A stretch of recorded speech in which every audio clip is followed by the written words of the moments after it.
ایک عامل کا بڑا چرچا تھا کہ وہ روحوں سے بات کروا دیتے ہیں۔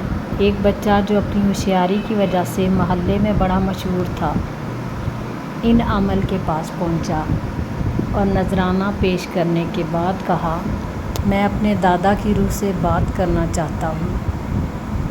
اسے ایک اندھیرے کمرے میں لے جایا گیا جہاں بتیاں جل رہی تھیں۔ چند لمحوں کے بعد ایک بھاری آواز سنائی دی، کیوں آئے ہو برخودار؟ قریب سے عامل کے چیلے نے ٹھوکا دیا، یہ تمہارے دادا کی روح بول رہی ہے، پوچھو کیا پوچھنا چاہتے ہو؟